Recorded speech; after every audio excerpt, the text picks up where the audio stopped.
দক্ষিণ কাছাড়ের নতুন বাজার সংলগ্ন 1314 নম্বর সালেপুর পাঠশালা গৌরবের সাথে 50 বছরে পা দিল। এই উপলক্ষে সুবর্ণ জয়ন্তী উদযাপনের জোর প্রস্তুতি চলছে। আগামী 20 ও 21 ডিসেম্বর দুদিন ব্যাপী বিভিন্ন কার্যসূচির মাধ্যমে 1314 নম্বর সালেপুর পাঠশালার সুবর্ণ জয়ন্তী পালন করা হবে। নরসিংপুর শিক্ষাখণ্ডের অধীন এই ঐতিহ্যবাহী স্কুলটি গৌরবের সাথে 50 বছর অতিক্রম করতে চলেছে। এতদ উপলক্ষে ইতিমধ্যেই প্রাক্তন ছাত্রছাত্রীদের নিয়ে সুবর্ণ জয়ন্তী উদযাপন কমিটি গঠন করে দুদিন ব্যাপী বিভিন্ন কার্যসূচি হাতে নেওয়া হয়েছে। রবিবার দুপুরে স্কুলে আয়োজিত এক সাংবাদিক সম্মেলনে একথা জানান কমিটির সদস্যরা। বক্তব্য রাখতে গিয়ে কমিটির যুগ্ম সম্পাদক রাজেশ পাল অনুষ্ঠান সূচি তুলে ধরেন। এছাড়া প্রাক্তন ছাত্রছাত্রী তথা এলাকাবাসীকে অনুষ্ঠানে যোগ দেওয়ার আমন্ত্রণ জানান। স্কুলের প্রধান শিক্ষিকা সম্পনা নাথ ও প্রাক্তন ছাত্র ডক্টর বিপ্লব নাথ। এদিন সাংবাদিক সম্মেলনে উপস্থিত ছিলেন যুগ্ম সম্পাদক মিল্টন নাথ, অভিজিৎ নাথ, অশোক কুমার নাথ, বিশাল নাথ, কালিতোষ দাস, নন্দন নাথ, পার্থ ভট্টাচার্য, আশিস নাথ, চিরঞ্জিত দাস, সহকারী শিক্ষিকা আরতি বানিয়া, জ্যোতি সাহা, নিবেদিতা নাথ সহ অন্যান্যরা।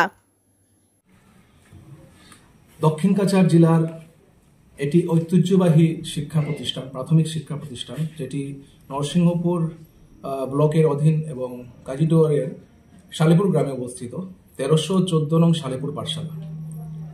এই পাঠশালাটি 1974 ইংরেজিতে যাত্রা শুরু করেছিল এবং বর্তমানে 2024 ইংরেজি অর্থাৎ সুবর্ণ জয়ন্তী বর্ষে পদার্পণ করেছে আমাদের এই প্রাণপ্রিয় বিদ্যালয়টি। সেই উদ্দেশ্যে এই গৌরবময় মুহূর্তকে যাতে আমরা অতি স্মরণীয় করে রাখতে পারি, তার জন্য আমরা প্রাক্তন যারা ছাত্রমণ্ডলী আছি বা বর্তমান শিক্ষক শিক্ষিকা মণ্ডলী এবং এতদ অঞ্চলের বিশিষ্ট ব্যক্তিবর্গ, আমরা একটা সিদ্ধান্ত নিয়েছি যে আগামী 20 এবং 21 ডিসেম্বর 2024 ইংরেজি যথাক্রমে শুক্র ও শনিবার দুদিনব্যাপী বিভিন্ন কার্যসূচির মাধ্যমে আমরা এই সুবর্ণ জয়ন্তী উৎসব পালন করব। এই সুবর্ণ জয়ন্তী উৎসবের অনুষ্ঠান সূচি সম্বন্ধে আমি আপনাদের মাধ্যমে আমি সবার কাছে তুলে ধরতে চাই। আমাদের 20 ডিসেম্বর থাকছে শুক্রবার।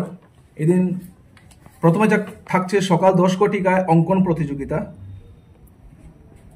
তারপর থাকছে 11:30 ঘটিকায় আবৃত্তি প্রতিযোগিতা, তারপর দুপুর 1 ঘটিকায় যেমন খুশি সাজো প্রতিযোগিতা, বিকেল 5 ঘটিকায় আঞ্চলিক শিল্পীদের দ্বারা সাংস্কৃতিক অনুষ্ঠান, সন্ধে 6 ঘটিকায় হইতে সাংস্কৃতিক অনুষ্ঠান, লোকাল একজন খ্যাতনামা শিল্পী প্রীতম কুমার নাথ, ওনার এই টিম এই সাংস্কৃতিক অনুষ্ঠানটা পরিবেশন করবে।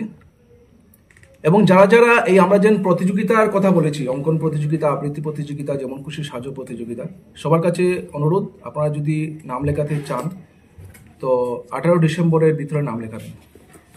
তৎসঙ্গে 21 ডিসেম্বর শনিবার আমাদের যে মুখ্য সুবর্ণ জয়ন্তী অনুষ্ঠানের মুখ্য যে দিবস যেটা আমরা অনুষ্ঠান করব, সেটা হচ্ছে সকাল 7 ঘটিকা হইতে শোভাযাত্রা থাকছে। আমাদের স্কুলের বাচ্চারা, আমাদের প্রাক্তন ছাত্রছাত্রী মণ্ডলী তথা এতদ অঞ্চলের সবাইকে নিয়ে আমরা একটি শোভাযাত্রা বের করব। সকাল 10 ঘটিকায় বিদ্যালয়ের ইতিহাস খচিত একটা ফলক উন্মোচন করা হবে। সকাল 10:30 ঘটিকায় প্রদীপ প্রজ্বলনের মাধ্যমে মুখ্য অনুষ্ঠানের শুভ সূচনা হবে। তারপর আমাদের মুখ্য অনুষ্ঠানের পর্ব চলতে থাকবে, অতিথি বরণ, অতিথিদের ভাষণ, এগুলো চলতে থাকবে। দুপুরবেলা একটা বিশেষ পর্ব থাকছে এই সুবর্ণ জয়ন্তী বর্ষের, সেটা হচ্ছে বিদ্যালয়ের গুরুজন সংবর্ধনা। তারপর থাকছে বিকেলবেলা বিদ্যালয়ের ছাত্রছাত্রী দ্বারা সাংস্কৃতিক অনুষ্ঠান, গীত, দামাইল এগুলো থাকবে। তারপর থাকছে বিকেলবেলা পুরস্কার বিতরণ থাকছে। তৎসঙ্গে আরেকটা বিশেষ অনুষ্ঠান আমরা রেখেছি সন্ধ্যা 6 ঘটিকা হইতে, সেটা হচ্ছে লোকসঙ্গীতের একটি জমজমাট আসর সেখানে আমরা আয়োজন করেছি। এবং এই লোকসঙ্গীতের আসরটি পরিবেশন করবে ফকিরা মিউজিক ব্যান্ড। আপনারা হয়তো নাম শুনেছেন, অনেক খ্যাতনামা একটা মিউজিক ব্যান্ড, লোকসঙ্গীত শিল্পী, একটা জমজমাট একটা সেই ব্যান্ডটা। তো এটাই হচ্ছে আমাদের আরেকটা বিশেষ আকর্ষণ। আমি বলতে চাইছি মহিলাদের জন্য আমরা একটা এই সুবর্ণ জয়ন্তী বর্ষ উদযাপন উপলক্ষে আমরা একটা বিশেষ আকর্ষণ রেখেছি, সেটা হচ্ছে রঙ্গোলি বা আলপনা প্রতিযোগিতা, সেটা থাকছে 18ই ডিসেম্বর। 18ই ডিসেম্বর আমরা মহিলাদের জন্য একটা বিশেষ আকর্ষণ রেখেছি, রঙ্গোলি বা আলপনা প্রতিযোগিতা। এটাই হচ্ছে আমাদের অনুষ্ঠান সূচি। তো আমি সাংবাদিক বন্ধুদেরকে সাংবাদিক এখানে সম্মেলন ডাকার এটাই উদ্দেশ্য হচ্ছে, যাদের সাথে আমরা সরাসরি সম্পর্ক করতে পারছি না, অনেকের নাম্বার হয়তো আমাদের কাছে নেই, অনেকেই স্কুল থেকে পড়াশোনা করেছেন, অনেক জায়গায় ছড়িয়ে ছিটিয়ে আছেন। আপনারা আমাদের এই মিডিয়ার মাধ্যমে আপনারা যদি জানতে পারেন আমাদের এই অনুষ্ঠানে, আপনারা সম্পর্ক করুন আমাদের সাথে। আমরা আমন্ত্রণ জানাবো সবাইকে আমাদের এই সুবর্ণ জয়ন্তীর অনুষ্ঠানে আসুন, সামিল হন, সবাই মিলে আমরা আনন্দ উপভোগ করি, যাতে এই সুবর্ণ জয়ন্তী অনুষ্ঠানটি যাতে অতি স্মরণীয় হয়ে থাকে, এটাই আমাদের বিশেষ অনুরোধ। আমি বিদ্যালয়ের প্রধান শিক্ষিকা। আমাদের এই বিদ্যালয়ে 50 বছর পূর্ণ হয়েছে। তা আমাদের প্রাক্তন ছাত্র সবাইকে নিয়ে উৎসাহের সঙ্গে এই উৎসব পালন করার জন্য আমরা এখানে জমায়েত হয়েছি।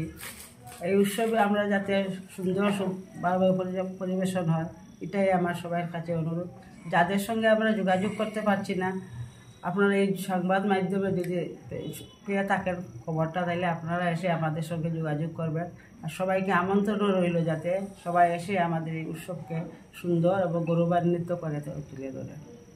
তো 1314 নম্বর সালেপুর পাঠশালা স্কুলের প্রাক্তন ছাত্র হিসাবে আমি সবাইকে অনুরোধ করছি যেন সব এই সুবর্ণ জয়ন্তী উৎসব উদযাপন উপলক্ষে সবাই যেন উপস্থিত থাকেন।